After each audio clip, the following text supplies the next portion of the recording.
ફુલેતરા સાહેબને વિનંતી કે આપ આપના જ્ઞાનનો લાભ અને અમારા બહેનોને શુભકામનાઓ આપશો. આદરણીય ફુલેતરા સાહેબ. પ્રેસિડેન્ટ શ્રી રસિકભાઈ, આજના મહેમાનો મારા મિત્ર ભદ્રાભાઈ, વિજયભાઈ, ટ્રસ્ટના મંત્રીશ્રી, અન્ય ટ્રસ્ટીઓ, સદસ્યશ્રીઓ, અન્ય સભ્યો, પ્રિન્સિપાલ શ્રી ધીરજબેન, મારી સામે બેઠેલા મારા મિત્રો, ભૂતપૂર્વ પ્રિન્સિપાલ શ્રી કાલાવડિયા સાહેબ, મારા ખાસ મિત્ર, નામને બદલે અમે જેમને મેજરથી જ ઓળખતા, ગરિયા સાહેબ, સુંદર રીતે જેને અમને ખૂબ સાચવા છે એવા કારાભાઈ ને અંબાઈ. મારે આમ તો આ નિવૃત્તિનું મને બહુ ખબર નહોતી, પહેલી શરૂઆત મારે અરવિંદથી કરવી હતી. આ કોલેજની શરૂઆત મેં રસિકભાઈના ફાધરના નામનો એક વાડી છે ત્યાંથી કોલેજની શરૂઆત કરેલી. એ વખતે અરવિંદભાઈને હું સૌથી પહેલા કોલેજમાં ડેલો ખોલીએ, શરૂઆતના અમે 2 સ્ટાફ મિત્રો, પછી સુધીર ને એ બધા ધીમે ધીમે ઉમેરાયા. એ બધા સંસ્મરણો એટલા બધા યાદ આવે છે.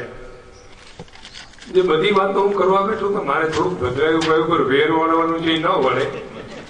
ગયે વખતે એમને બદલે મારે 80 મિનિટ સુધી બેટિંગ કરવું પડેલું. એટલે અહીંયા કોઈકે એમને ભૂલથી લખ્યું છે 75 મિનિટ, એમ નહીં 75 + 80, એમ ભદ્રાયુભાઈ તમારે સમજવાનું. આ બધા જે મિત્રો, અરવિંદ રિટાયર્ડ થાય છે ત્યારે એમને વ્યક્તિગત રીતે હું ખૂબ ખૂબ શુભેચ્છા પાઠવું છું. મેનેજમેન્ટ અને પ્રિન્સિપાલ શ્રી મને મંજૂરી લઈને મારા તરફથી હું મને 11,000 રૂપિયા ભેટ આપું છું. અમને યાદ નથી કોઈ દિવસ સ્ટાફની શરૂઆતમાં કટ હોય. હોસ્ટેલ સાથે બંધારણીય રીતે કોલેજને કઈ લેવા દેવા નહોતું. પણ અમુભાઈ કે કારાભાઈ કે અરવિંદ કે કોઈ પણ હોય, હોસ્ટેલનું સંચાલન પણ એ કરે, બધી ખરીદી એ કરે, હિસાબો રાખે. કારાભાઈ હોય પટાવાળા પણ ડ્રાઈવરનું કામ કરે. અજંતા ઇલોરા સુધી ડ્રાઇવિંગમાં લઈ જાય, લોકો ને જરાય ચિંતા પણ ના થાય, એટલું સુંદર ડ્રાઇવિંગ કરે. એટલે આ બધા મિત્રોને, અમુભાઈને બધાને યાદ કરતા કરતા હું એની બધી વાતો કર્યા કરું તો 1 કલાક થાય. એટલે આ બધા મિત્રોને હું ખૂબ આદરથી અને પ્રેમથી યાદ કરું છું. મારી સામે બેઠેલા જે સ્ટાફ મિત્રો છે, આ કોલેજના પાયાના પથ્થરો છે. ઠીક છે, હું તો એક હોદ્દા પર હતો એટલે મારું નામ વારંવાર લેવાયા કરે. હું કે આ સંસ્થા ઉજળા હોઈએ તો આ લોકોને કારણે છે.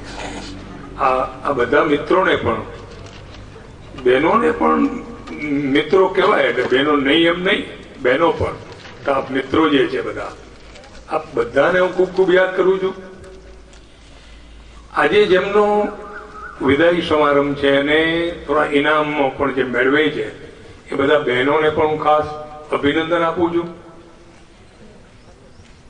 જે લોકોએ સરસ મજાનું કાર્ય કરેલું હશે દરેક ક્ષેત્રમાં એમને પુષ્કળ ઇનામો અહીંયા દર વર્ષે અપાય છે આપણી ટ્રેડિશન પ્રમાણે. એ સૌને એડવાન્સમાં અભિનંદન. વિદાય લઈ રહેલી બહેનોને માત્ર એટલું જ, કારણ કે મારે ભદ્રાયુભાઈને મારો સમય આપવાનો છે એટલે હું વધારે બોલવાનો નથી. વિદાય લઈ રહેલી બહેનો એક જ વાક્ય કે આપણે એટલે છૂટા પડીએ છીએ કે બીજી વખત ઝડપથી મળી શકીએ, એવું કોઈકનું એક સરસ વાક્ય છે. તમે બધા જ્યાં જાઓ ત્યાં સરસ રીતે પ્રેમથી તમે ઈચ્છો એવું તમને જીવન મળે એવી મારા તરફથી શુભેચ્છા. હોસ્ટેલના જે ડિરેક્ટર બહેનો છે એમનો ફાળો પણ સવિશેષ છે. ગાંધીજી તો એમ કહેતા કે હું કદાચ શિક્ષણ સંસ્થામાં 2-4 દી રજા રહીએ તો ચલાવું, પણ હોસ્ટેલમાં રજા રહે તો ના ચલાવું. એટલું બધું મહત્વ આપતા. એ જમાનામાં તો છાત્રાવાસ વગરની શિક્ષણ સંસ્થા જ ન હોય, એટલું બધું મહત્વ હતું એનું. ને એ લોકો જે સુંદર ઘડતરનું કામ કરે છે એમને પણ હું ખૂબ યાદ કરું છું. 2-3 જે પુસ્તકોની વાત થઈ, આની પૂર્વે મને લાગે છે મને બરાબર યાદ રહ્યું ઉર્વશીબેનનું પણ એક પુસ્તક આવી રીતે અહીંયા વિમોચિત થયેલું હતું, એમને પણ આપણે યાદ કરીએ છીએ. મારે ભદ્રાયુભાઈનું ખાસ કરીને ધ્યાન દોરવાનું છે. કૈલાસભાઈને થોડી ટકોર તો કરી છે. છેલ્લા પગાર પંચે પગારે આપ્યો ને અપયશે આપ્યો. સમાજમાં લોકો જાણે એમ માને કે અધ્યાપકો એટલે તો પૈસાનું ઝાડવું.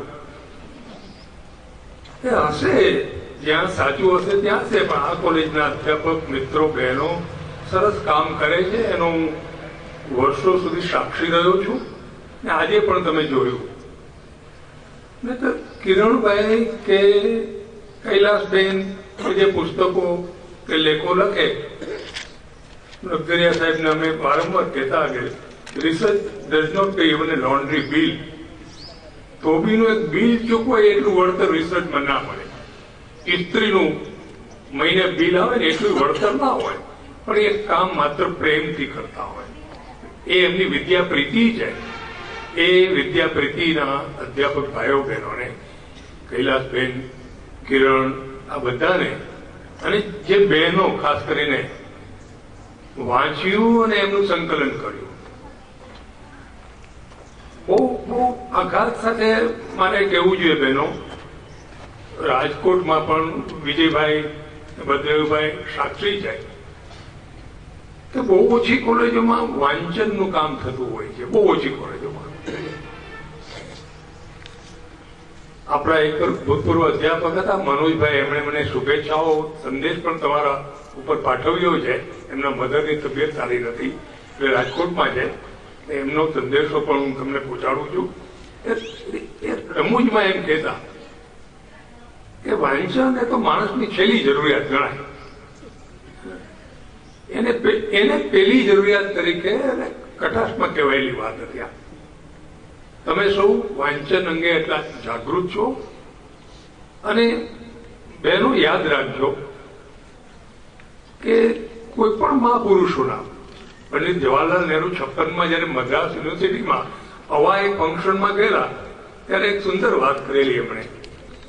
કોઈ વિદ્યાર્થીએ પૂછ્યું કે અમારે શું વાંચવું જોઈએ, તો એણે એમ કહ્યું પહેલા તમે આત્મકથાઓ, બાયોગ્રાફી અને ઓટોબાયોગ્રાફીની શરૂઆત કરો. તમારા જીવનમાં મહાપુરુષો કેમ થઈ ગયા જેની ખબર પડશે. હું અહીંયા વારંવાર કહી ચૂક્યો છું કે ઇન્દિરા ગાંધી જેવું વ્યક્તિત્વ લગભગ નેગેટિવ વ્યક્તિત્વ તરીકે પ્રસ્થાપિત થયેલું છે સમાજમાં. એ કલાકો સુધી વાંચતા હતા. નહેરુની તો વાત જ મૂકો. એશિયામાં, આખા એશિયા એવો વાચક જોયો નહીં હોય. તમે સૌ ખૂબ વાંચન કરો, ખૂબ વાંચન કરો, કારણ કે એમના વગર માણસ કોઈ દિવસ લોજિકલી ચાલી જ ન શકે. બર્ટન રસેલનું એક સરસ વાક્ય છે કે બી ઇન્સ્પાયર્ડ બાય ધ લવ. કોઈ પણ કામ કરવું હોય ત્યારે કામ પ્રત્યેનો પ્રેમ હોવો જોઈએ, વ્યક્તિ પ્રત્યે, સમાજ પ્રત્યે, રાષ્ટ્ર પ્રત્યે. તો કેન્દ્ર સ્થાને પ્રેમ હશે તો.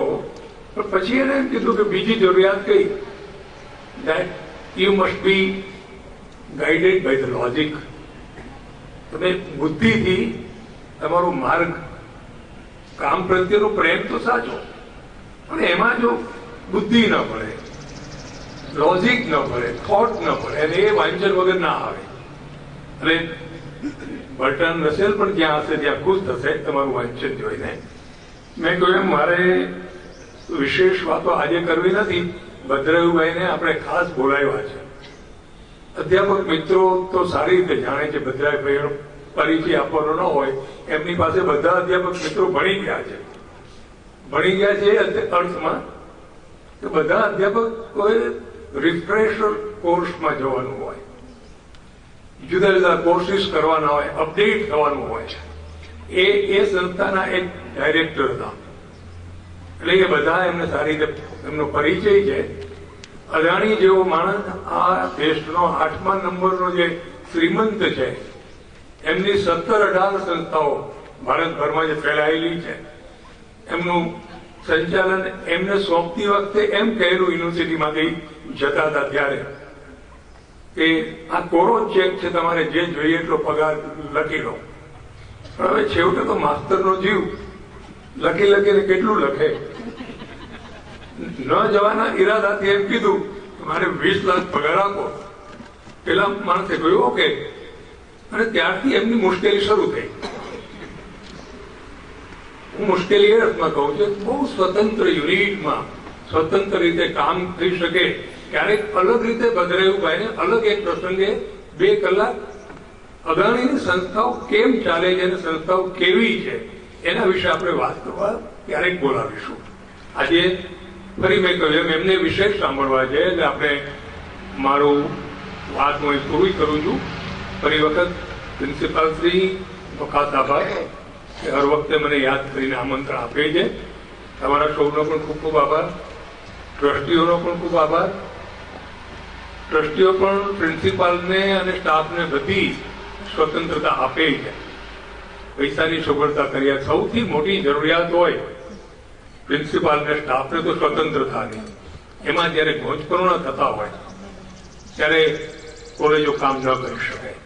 એટલે એ રીતે મારી અહીં ટ્રસ્ટીઓ ને એમની જે પ્રણાલિકા છે, ઉમદા પ્રણાલિકાઓ ફ્રી હેન્ડની, એમને પણ યાદ કરવા જોઈએ. સૌને યાદ કરીને સૌનો આભાર.